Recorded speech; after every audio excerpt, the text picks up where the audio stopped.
আসসালামু আলাইকুম। টেক সামটেক চ্যানেলের পক্ষ থেকে আপনাদের স্বাগতম।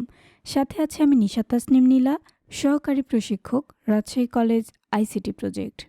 আজকে আমরা কথা বলবো ইনসার্ট ট্যাবের টেবিল গ্রুপ থেকে টেবিল অপশনটি নিয়ে। Table is a great way to organise information within your document. আপনি যে কোনো ডকুমেন্ট লেখার ক্ষেত্রে আপনার তথ্যগুলোকে একটা সুন্দর এবং গুছানোভাবে সুনির্দিষ্টভাবে উপস্থাপনা করতে গেলে অনেক সময় আমরা টেবিল ব্যবহার করে থাকি। মাইক্রোসফট ওয়ার্ডের মাধ্যমে আমরা কিভাবে একটা টেবিল তৈরি করব এবং সেটাতে বিভিন্ন ডিজাইন করব, স্টাইল প্রয়োগ করব, সেটি আজকের ক্লাসে আমরা দেখব। টেবিল অপশনের ড্রপডাউন মেনুতে ক্লিক করলে আমরা কিছু অপশন দেখতে পাবো। শুরুতেই রয়েছে ইনসার্ট টেবিল এবং এই টেবিলের উপরে যদি আমি মাউসের কার্সরটি আনা নেওয়া করি তাহলে দেখতে পাবো যে এখানে আমি ঠিক যতগুলো টেবিলের উপরে রাখছি মাউসের কার্সরটি ততগুলো রেডি টেবিল আমাকে দিয়ে দেওয়া হচ্ছে। একটি টেবিল ক্রিয়েট করার জন্য সবার প্রথমে আমাদের যেটি জানতে হবে সেটি হলো কলাম এবং রো এর সংখ্যা সম্পর্কে। আমরা জানি কলাম বলতে ভূমি থেকে লম্বভাবে যে ঘরগুলোকে বা সেলগুলোকে আমরা দেখতে পাই সেটাকে আমরা কলাম বলবো, আর আনুভূমিকভাবে যে কলাম বা সেলগুলোকে আমরা দেখতে পাই সেটাকে বলবো সারি। যেমন আমি এখানে 1 2 3 4 5 6 ছয়টি আমরা দেখতে পাচ্ছি ভূমি থেকে লম্ব আকারে 6টি কলাম নিলাম, এরপরে 2 3 4 5টি সারি নিলাম। তারপরে যদি আমি ক্লিক করি দেখব যে আমাকে একটা রেডি টেবিল দিয়ে দেওয়া হয়েছে। এখান থেকে আমরা দেখব 1 2 3 4 5 6টি লম্ব আকৃতির কলাম আমরা দেখতে পাচ্ছি এবং 1 2 3 4 5 5টি সারি দেখতে পাচ্ছি। তাহলে আমাকে এখানে 6টি কলাম এবং 5টি সারি বিশিষ্ট একটা টেবিল দিয়ে দেওয়া হয়েছে। আমি যখনই একটা টেবিল ক্রিয়েট করব তখনই এখানে টেবিল টুলস নামক একটা নতুন অপশন আমাকে দেওয়া হবে এবং যার ভিতরে থাকবে ডিজাইন ট্যাব এবং লেআউট ট্যাব। এই ডিজাইন ট্যাব এবং লেআউট ট্যাবের মাধ্যমে আমরা টেবিলের বিভিন্ন স্টাইল বা ডিজাইন পরিবর্তন করতে পারি, টেবিলটিকে আরো সুন্দর এবং আকর্ষণীয় করে তুলতে পারি। তার আগে টেবিল নিয়ে কিছু ছোট ছোট তথ্য আমাদের জানতে হবে। টেবিলের দিকে ভালো করে খেয়াল করলে দেখতে পাবেন টেবিলের মাথার উপরে একটা প্লাস আইকনের মতো আইকন রয়েছে। যদি আমরা এই আইকনটির উপরে ক্লিক করি তাহলে আমার টেবিলটি সিলেক্ট হয়ে যাবে। সিলেক্ট করা অবস্থায় আমি যদি কিবোর্ড থেকে ব্যাকস্পেস প্রেস করি তাহলে আমার টেবিলটি ভ্যানিশ হয়ে যাবে বা টেবিলটি কেটে যাবে। আমি পুনরায় কন্ট্রোল জেড দিয়ে টেবিলটিকে ফিরিয়ে আনলাম। টেবিলের নিচের দিকে খেয়াল করলে দেখতে পাবো এখানে চতুর্ভুজ আকৃতির একটা ঘরের মতো দেওয়া হয়েছে। আমি যদি মাউসের কার্সরটি এর উপরে রাখি তাহলে আমার কার্সরটি পরিবর্তন হয়ে যাবে এবং চিহ্নটি পরিবর্তন হয়ে যাওয়ার পর আমরা এটা টেনে সহজেই টেবিলটি ছোট বা বড় করে নিতে পারি সাইজের দিক থেকে। সেক্ষেত্রে আমার পুরো টেবিলটি সমানভাবে ছোট কিংবা বড় হবে। এখন আমার মাউসের কার্সরটি কিন্তু টেবিলের 1 নাম্বার সেলে রয়েছে। তারপরে যদি আমি 2 নাম্বার সেলে আসতে চাই তাহলে 2 নাম্বার সেলে এসে মাউসের কার্সর দিয়ে ক্লিক করলেই কার্সরটি আবার 2 নাম্বার সেলে চলে আসবে। এখন আমার টেবিল টুলস নামক অপশনটি ওপেন রয়েছে বা অ্যাক্টিভ রয়েছে। যদি আমি টেবিলের বাইরে আসতে চাই তাহলে মাউসের কার্সরটি বাইরের দিকে নিয়ে এসে ডাবল ক্লিক করলেই আমি টেবিলের বাইরে চলে আসব। সেক্ষেত্রে কিন্তু আমার সবগুলো অপশন ইনঅ্যাক্টিভ হয়ে যাবে বা আমি অপশনগুলোর কাজ করতে পারবো না, অপশনগুলো খুঁজে পাবো না। টেবিল টুলস নামক অপশনটি খুঁজে পেতে গেলে আমাকে টেবিলের মধ্যে যে কোনো একটা সেলে আসতে হবে। আমি 1 নাম্বার সেলে এসছি এবং পুনরায় টেবিল টুলস থেকে আমাকে ডিজাইন এবং লেআউট ট্যাব দেওয়া হয়েছে।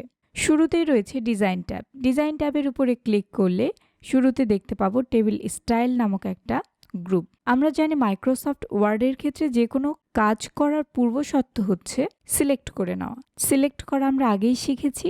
টেবিলের মাথার উপরে যে প্লাস আইকনের মতো চিহ্নটা রয়েছে তার উপরে যদি আমরা সহজে ক্লিক করি তাহলে টেবিলটি সিলেক্ট হয়ে যাবে, অথবা লেখা যেভাবে সিলেক্ট করি মাউস ড্র্যাগ করে ঠিক সেভাবেও টেবিলটি সিলেক্ট করে নিতে পারি। আমার টেবিল টুলস নামক অপশনটি ভ্যানিশ হয়ে গেছে, কারণ হচ্ছে মাউসের কার্সরটি বাইরের দিকে রয়েছে টেবিলের। আমি মাউসের কার্সরটি টেবিলের ভিতরে আনলাম, টেবিল টুলস অপশনটি রয়েছে। এখন আমি টেবিলটিকে সিলেক্ট করে নিলাম। তারপর ডিজাইন অপশনে ক্লিক করলে এই টেবিলের ডিজাইনগুলোর উপরে এক এক করে নিয়ে গেলেই দেখতে পাবো টেবিলের ডিজাইনটি পরিবর্তন হয়ে যাচ্ছে। এখানে অনেকগুলো ডিজাইন আমরা দেখতে পাবো। সবার প্রথমে যে ডিজাইনটি রয়েছে এটি হচ্ছে প্লেন টেবিল, মানে নর্মালি আমাদের যে টেবিলটি রয়েছে সেটি। তারপরে রয়েছে বিভিন্ন ডিজাইনের, এগুলো আমরা ক্যালেন্ডারের ক্ষেত্রে বা ডক্টরের অনেক সময় যে প্রেসক্রিপশন থাকে সেগুলোতে দেখতে পাই, বিভিন্ন ক্যালেন্ডারে দেখতে পাই, নাম, তারিখ, বর্ষপঞ্জিকা এসব ক্ষেত্রে চোখে পড়ে।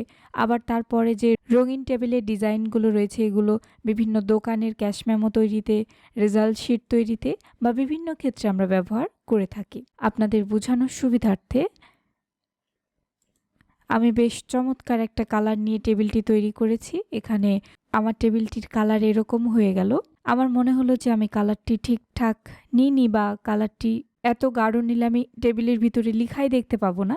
তাহলে পুনরায় টেবিলটিকে সিলেক্ট করে নিলাম এবং ড্রপডাউন মেনুতে ক্লিক করে এখানে আমার যে প্লেন টেবিলের অপশানগুলো রয়েছে তার মধ্যে সবার প্রথমের অপশানটিতে যদি আমি ক্লিক করি তাহলে পুনরায় আমার টেবিলটি আগের মতো হয়ে যাবে। তার পরের অপশানটি রয়েছে শেডিং অপশান। শেডিং মানে আমরা জানি change the colour behind the selected text, paragraph or table sell. মানে হচ্ছে আমি টেবিলের ব্যাকগ্রাউন্ড কালারটাকে চেঞ্জ করে দিতে পারি। এক্ষেত্রে আমার 1 নাম্বার সেলে মাউসের কার্সরটি রয়েছে।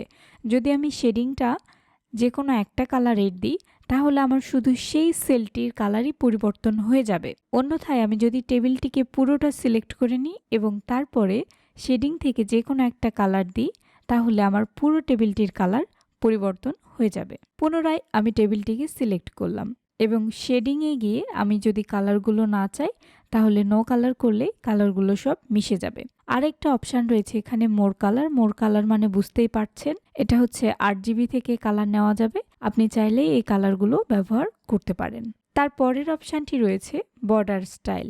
বর্ডার স্টাইলের ড্রপডাউন মেনুতে ক্লিক করলে এখানে সবার প্রথমে যে বর্ডারটি রয়েছে এটি হচ্ছে সলিড বা সিঙ্গেল লাইন, যেমন হয় নর্মালি ঠিক তেমন। তারপরেরটা কালার চেঞ্জ হয়ে নীল কালার করা হয়েছে, পরেরটি লাল কালার, এরকম অনেকগুলো বর্ডার স্টাইল রয়েছে। বর্ডার স্টাইলে গিয়ে নীল রঙের আমি এই স্টাইলটা সিলেক্ট করে নিলাম। তারপরে দেখতে পাবো আমার মাউসের কার্সরটি চেঞ্জ হয়ে গেছে। এরপর আমি যে বর্ডারের উপরে ক্লিক করব পেনটি রেখে সেই বর্ডারটি চেঞ্জ হয়ে যাবে। আপনি যদি একবারে করতে চান সেটাও সম্ভব। এভাবে পেনটিকে ধরে মাউসটি ড্র্যাগ করে নিলে পুরোটি কালার হয়ে যাবে। এভাবে আপনি চাইলে টেবিলের বর্ডারগুলোকে চেঞ্জ করে দিতে পারেন। তার পরের অপশানটি রয়েছে পেন কালার। পেন কালার মানে আপনি যে বর্ডারগুলো চেঞ্জ করছেন সেই কালার যদি আপনার পছন্দ না হয় এখান থেকে প্রয়োজনীয় কালার আপনি নিতে পারবেন। এখান থেকেও না পছন্দ হলে আপনি মোর কালার থেকেও নিতে পারেন। এরকম একটা টকটকে কালার আমি নিয়ে নিলাম। তারপরে আমি এপাশের বর্ডারটিকে চেঞ্জ করে দিব। দেখেন আমি যে কালারটি চেঞ্জ করলাম সে অনুযায়ী আমার বর্ডারটি চেঞ্জ হয়ে যাচ্ছে। এখানে আরেকটি অপশান রয়েছে, উপরে রয়েছে দেখতে পাচ্ছি পিটি, চেঞ্জ দ্য ওয়াইড মানে হচ্ছে প্রশস্ততা। বর্ডারের প্রশস্ততা যদি আমি বাড়াতে চাই তাহলে এটা কাজে লাগবে। যেমন আমি এটা সিলেক্ট করে নিলাম এবং এই বর্ডারটিকে যদি আমি চেঞ্জ করে দিতে চাই তাহলে দেখতে পাবো বর্ডারটি অনেক মোটা হয়ে গেছে, কারণ আমি এখানে পিটি অনেক বাড়িয়ে দিয়েছি। আমি পুনরায় আগের মতো করে নিলাম। এখন বর্ডারগুলো যদি আপনার পছন্দ না হয় বা বর্ডারগুলো যদি আপনি চেঞ্জ করতে চান সেক্ষেত্রে আপনি কালার এখানে অটোমেটিক রয়েছে, মানে আগের মতো হয়ে যাবে। কালার অটোমেটিক করে দিলেন এবং তারপর পুনরায় আপনি যে বর্ডারগুলোকে কালার করেছিলেন সেগুলো চাইলে ঠিক করে দিতে পারেন।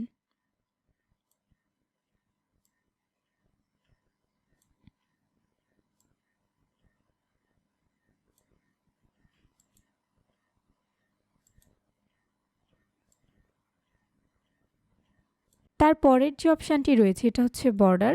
আমাকে প্রথমে টেবিলটি সিলেক্ট করে নিতে হবে। আমি টেবিলটি সিলেক্ট করে নিলাম। তার পরের যে অপশানটি রয়েছে এটি হচ্ছে border. Border, bottom border, top border. আমাদের অনেক সময় প্রয়োজন হয় যে বর্ডারের কোনো দিক নির্দিষ্ট করে দেওয়া থাকবে না, সেক্ষেত্রে আমরা এটা ব্যবহার করতে পারি। তারপরে রয়েছে লেফট বর্ডার, দেখেন বাম দিকের বর্ডারটা কিন্তু নাই। তারপরে রাইট বর্ডার, নো বর্ডার মানে কোনো বর্ডারই নাই, অল বর্ডার। এটা হচ্ছে আমরা যখন তথ্য দিয়ে লিখব তখন ভালো বুঝতে পারবো, এটা আমরা একটু পরে দেখব। তারপরের অপশান রয়েছে বর্ডার পেইন্টার, মানে হচ্ছে আপনি যে বর্ডার দেবেন সেই বর্ডারের কালারটা চেঞ্জ করা, এটা আমরা অলরেডি দেখে নিয়েছি। আচ্ছা, এখন টেবিলটা অনেক গোলমাল হয়ে আছে, এক্ষেত্রে আমি চাইছি টেবিলটাকে ডিলিট করে দিব।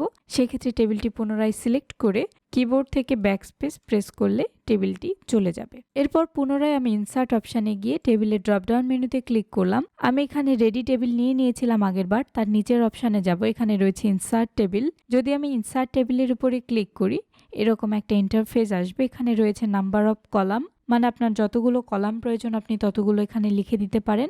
আমি 6 লিখলাম, আমার 6টি কলাম দরকার। তারপরে রয়েছে নাম্বার অফ রো, আমি এখানে 4টা রো দিলাম, আমার 4টা রো দরকার, আর কিছু এখানে পরিবর্তন করার দরকার নাই। ওকে করলাম। দেখেন 1 2 3 4 5 6টি কলাম এবং 4টি সারি বা রো বিশিষ্ট আমাকে একটা টেবিল আবার নতুন করে দেওয়া হয়েছে। এখন টেবিলটিকে চাইলেই ছোট বড় করে নিতে পারি আমরা সহজেই। টেবিলটিকে আমি একটু বড় করে নিলাম এটার মাধ্যমে। ডিজাইন ট্যাবের কাজ মোটামুটি যেগুলো না দেখলেই না একটা টেবিলের জন্য প্রয়োজনীয় সেগুলো আমরা অলরেডি দেখে নিয়েছি। তারপরে আমরা লেআউট অপশানে যাব। লেআউট অপশানে গেলে দেখতে পাবো সবার প্রথমে রয়েছে draw table. Design your own table by drawing the cell, row and the column border yourself. মানে আমি নিজেই টেবিলটা ড্র করে নিতে পারি। ড্র টেবিলের উপর মাউসের কার্সরটি দিয়ে ক্লিক করলে আমার কার্সরটি পরিবর্তন হয়ে একটা পেন্সিলের মতো আকৃতি ধারণ করবে। এখন যদি এই পেন্সিলটা দিয়ে আমি এভাবে টেনে টেবিল ক্রিয়েট করতে চাই তাহলে টেবিল নিজেই ক্রিয়েট হয়ে যাবে। অনেক সময় আমাদের প্রয়োজন হয় এরকম।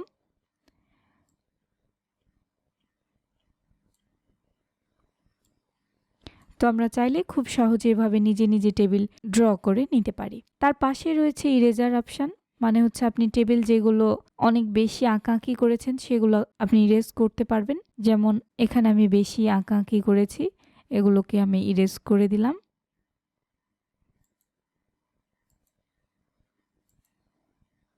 এগুলো তো আমার প্রয়োজন নয়, আমি সবগুলোকে ইরেজ করে দিলাম। এখন এই যে ইরেজার অপশানটি এভাবে থেকেই গেল। টেবিলের বাইরের দিকে এসে যদি আপনি ডাবল ক্লিক করেন তাহলে ইরেজার অপশানটি মুছে যাবে এবং টেবিল টুলস ইনঅ্যাক্টিভ হয়ে গেছে। সেক্ষেত্রে টেবিলের যে কোনো সেলের ভিতরে ক্লিক করলে পুনরায় চলে আসবে। যেমন অনেক সময় প্রয়োজন হয়, ধরলাম যে সিরিয়াল নাম্বার বা এখানে আছে রোল নাম্বার, অনেক সময় এমন প্রয়োজন হয়, সেক্ষেত্রে আমরা চাইলেই ড্র টেবিলের মাধ্যমে খুব সহজে টেবিলটা ড্র করে নিতে পারি। তার পরের অপশানটি রয়েছে delete. Delete row, column, cell or the entire table. মানে আপনি চাইলে যে কোনো রো, কলাম, সেল বা পুরো টেবিলটাকেই ডিলিট করে দিতে পারেন। ড্রপডাউন মেনুতে ক্লিক করলে দেখতে পাবো অপশান আসবে delete cell, column, row, table. Delete সেলের উপরে ক্লিক করলে এরকম একটা ডায়লগ বক্স আসবে, shift cell left, shift cells up, মানে হচ্ছে বাম দিকের সেল, এটা হচ্ছে উপরের দিকের, এন্টায়ার রো, এন্টায়ার কলাম। আপনি যেদিক থেকে ডিলিট করতে চান, আমি শিফট সেল লেফট দিলাম, বাঁ দিক থেকে ডিলিট করব। ওকে প্রেস করলাম। দেখুন আমার এখানে 3 লেখা ছিল, আমার এখানে বাঁ দিক থেকেই ডিলিট হয়েছে, কিন্তু টেবিলটা অ্যালাইন মেনটেন করার জন্য সামনের দিকে চলে এসছে এবং আমার 3 লেখা যে সেলটি ছিল সেটি কিন্তু ডিলিট হয়ে গেছে। ডিলিট সেলসের ক্ষেত্রে বাকি অপশানগুলো ঠিক একইভাবে কাজ করবে। তার পরের অপশান রয়েছে ডিলিট কলাম। আমার মাউসের কার্সরটি সবার প্রথমের সেলে রয়েছে। তার পরের অপশান রয়েছে ডিলিট কলাম। এখন যদি আমি ডিলিট কলামে প্রেস করি তাহলে আমার প্রথম দিক থেকে সবগুলো কলাম ডিলিট হয়ে গেছে। অলরেডি দেখতে পাচ্ছি ডিলিট হয়ে গেছে। তারপরে যদি আমি পুনরায় ডিলিট করতে চাই তাহলে ডিলিট অপশানের ড্রপডাউন মেনুতে গিয়ে ডিলিট কলাম যদি আমি দেই, সেক্ষেত্রে আমার সেল যেখানে আছে, যে ঘরে মাউসের কার্সরটি রয়েছে, সেই সেলে পুরো কলামটি ডিলিট হয়ে যাবে। তাহলে ডিলিট কলাম দিলে পুরো কলামটা ডিলিট হয়ে গেল। তার পরের অপশান রয়েছে ডিলিট রো, মানে হচ্ছে সারিগুলো ডিলিট হয়ে যাবে। তাহলে আমার মাউসের কার্সরটি প্রথমের ঘরে রয়েছে, অর্থাৎ উপরের রোটা ডিলিট হয়ে যাবে। সেক্ষেত্রে ডিলিট রোয়ে ক্লিক করলে রোটি ডিলিট হয়ে গেল।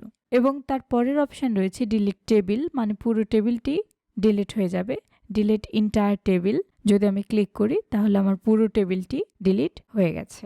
আজকের ক্লাসে আমরা মোটামুটি শিখে ফেলেছি মাইক্রোসফট ওয়ার্ডের মাধ্যমে কিভাবে একটা টেবিল ক্রিয়েট করতে হয় এবং টেবিল ডিলিট করতে হয়, ছোট বড় করতে হয়, সারি কলাম ডিলিট করতে হয়, কিভাবে নতুন টেবিল ড্র করতে হয়, ডিজাইন ট্যাব থেকে স্টাইল, বর্ডার, শেডিং এগুলো কিভাবে চেঞ্জ করতে হয়, পেন কালার চেঞ্জ করে কিভাবে টেবিলটিকে আকর্ষণীয় করা যায়। পরবর্তী ক্লাসে আমরা লেআউট ট্যাব থেকে বাকি অপশানগুলো দেখে নিব। আমাদের আজকের ক্লাস এ পর্যন্তই। এতক্ষণ আমাদের সাথে থাকার জন্য অসংখ্য ধন্যবাদ। চ্যানেলটি যদি আপনার জন্য উপকারী হয়ে থাকে অবশ্যই লাইক করবেন, সাবস্ক্রাইব করে পাশেই থাকবেন। ধন্যবাদ।